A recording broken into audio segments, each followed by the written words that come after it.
بسم اللہ الرحمن الرحیم۔ ناظرین السلام علیکم ورحمۃ اللہ۔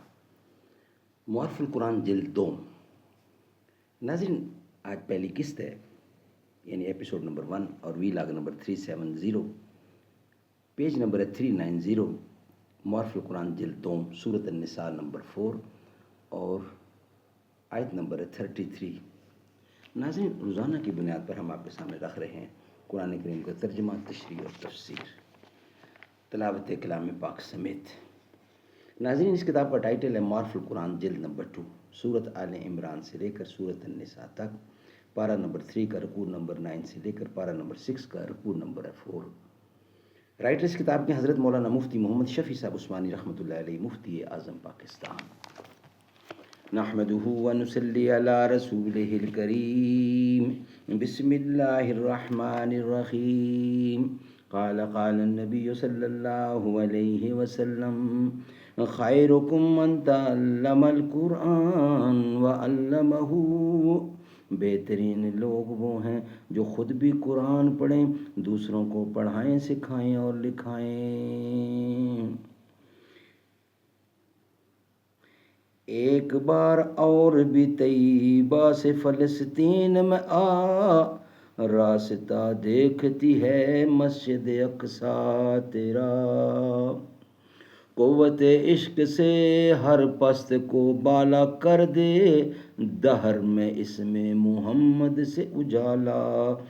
کر دے۔ خدا ازل سے ہوا ایسا مبتلا اے رسول، دلوں کو بھا گئی کچھ اس طرح ادائے رسول۔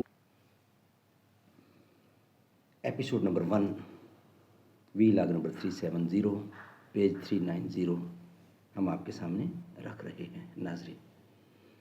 جس کو حق تعالی نے مرد بنا دیا وہ اس پر شکر ادا کرے، جس کو عورت بنا دیا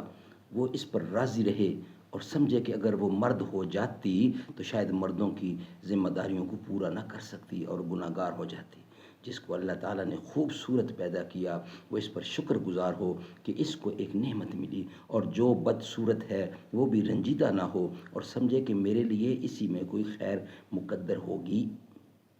اگر مجھے حسن و جمال ملتا تو شاید کسی فتنہ اور خرابی میں مبتلا ہو جاتا۔ جو شخص نسب کے اعتبار سے سید ہاشمی ہے وہ اس پر شکر کرے کہ وہ یہ نسبت اللہ تعالیٰ کا انعام ہے، اور جس کو یہ نسبت حاصل نہیں وہ اس پر فکر میں نہ پڑے اور اس کی تمنا بھی نہ کرے، کیونکہ یہ چیز کسی کو کوشش سے حاصل ہونے والی نہیں۔ اس کی تمنا اس کو گناہ میں مبتلا کر دے گی اور بجز رنج و غم کے کچھ حاصل نہ ہوگا، بجائے نسب پر افسوس کرنے کے اعمال صالحہ کی فکر میں زیادہ پڑے۔ ایسا کرنے سے وہ بڑے نسب والوں سے بڑھ سکتا ہے۔ بعض آیات قرآنی اور ارشادات نبوی میں مسابقت فی الخیرات، یعنی نیک کاموں میں دوسروں سے آگے بڑھنے کی کوشش کا حکم، یا دوسروں کے فضائل و کمالات کو دیکھ کر ان کی تحصیل کے لیے سعی و عمل اور جد و جہد کی ترغیب آئی ہے، تو وہ اس اعمال و افعال سے متعلق ہے جو انسان کے اختیار میں ہیں اور کسب و اکتساب سے حاصل ہو سکتے ہیں۔ مثلاً علمی فضائل اور عملی و اخلاقی کمالات کسی کے دیکھ کر ان کے حاصل کرنے کی جدوجہد مستحسن اور پسندیدہ عمل ہے۔ یہ آیت اس کے منافی نہیں بلکہ آیت کا آخری حصہ اس کی تائید کر رہا ہے جس میں ارشاد ہے للرجال نصیب مما اکتسبوا وللنساء نصیب مما اکتسبنا، یعنی جو کوئی چیز مردوں نے کسب و عمل کے ذریعے حاصل کی ان کو اس کا حصہ ملے گا، اور جو عورتوں نے سعی و عمل کے ذریعے حاصل کی سعی و عمل کے ذریعے حاصل کی ان کو اس کا حصہ ملے گا۔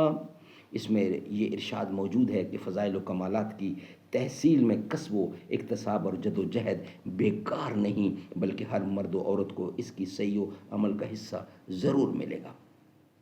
اس سے یہ بھی معلوم ہو گیا کہ کسی شخص کے علمی، عملی، اخلاقی فضائل کو دیکھ کر ان کی تمنا اور پھر تمنا پوری کرنے کے لیے سعی و عمل اور جد و جہد کرنا مطلوب اور مستحسن ہے۔ یہاں ایک مغالطہ بھی رفع ہو گیا جس میں بہت سے ناواقف مبتلا ہوا کرتے ہیں، بعض تو غیر اختیاری فضائل کی تمنا میں لگ کر اپنے عیش و آرام اور سکون و اطمینان کو دنیا ہی میں برباد کر لیتے ہیں، اور اگر نوبت حسد تک پہنچ گئی یعنی دوسرے کی نعمت کے زوال کی تمنا ہونے لگی تو آخرت بھی برباد ہوئی، کیونکہ حسد کے گناہ عظیم کا ارتکاب ہوا۔ اور بعض وہ لوگ ہیں جو اپنی سستی، کم ہمتی بلکہ بے غیرتی سے اختیاری فضائل حاصل کرنے کی بھی کوشش نہیں کرتے، اور کوئی کہے تو اپنی کم ہمتی اور بے عملی پر پردہ ڈالنے کے لیے قسمت و تقدیر کے حوالے دینے لگتے ہیں۔ ناظرین، یہ ویلاگ ہمارا یہیں کمپلیٹ ہوا، اس کا بقیہ حصہ انشاءاللہ ہم آپ کے سامنے رکھیں گے نیکسٹ ویلاگ کی صورت میں۔ یہ ویلاگ آج کا یہاں ہی مکمل ہوتا ہے۔ میں لب کشا نہیں ہوں، میں لب کشا نہیں ہوں، اور محو التجا ہوں، میں محفل حرم کے آداب جانتا ہوں، کوئی تو آنکھ والا گزرے گا اس طرف سے، طیبہ کے راستے میں منتظر کھڑا ہوں، ایسا کوئی مسافر شاہد کہیں نہ ہوگا، دیکھے بغیر اپنی منزل سے آشنا ہوں، یہ روشنی سی کیا ہے، خوشبو کہاں سے آئی، شاہد میں چلتے چلتے روزے تک آ گیا ہوں، طیبہ کے سب بھکاری پہچانتے ہیں مجھ کو خبر نہیں تھی میں اس قدر بڑا ہوں، دوری و حاضری میں ایک بات مشترک ہے، کچھ خواب دیکھتا ہوں کچھ خواب دیکھتا تھا، اقبال مجھ کو اب بھی محسوس ہو رہا ہے، روزے کے سامنے ہوں اور نعت پڑھ رہا ہوں، میں لب کشا نہیں ہوں۔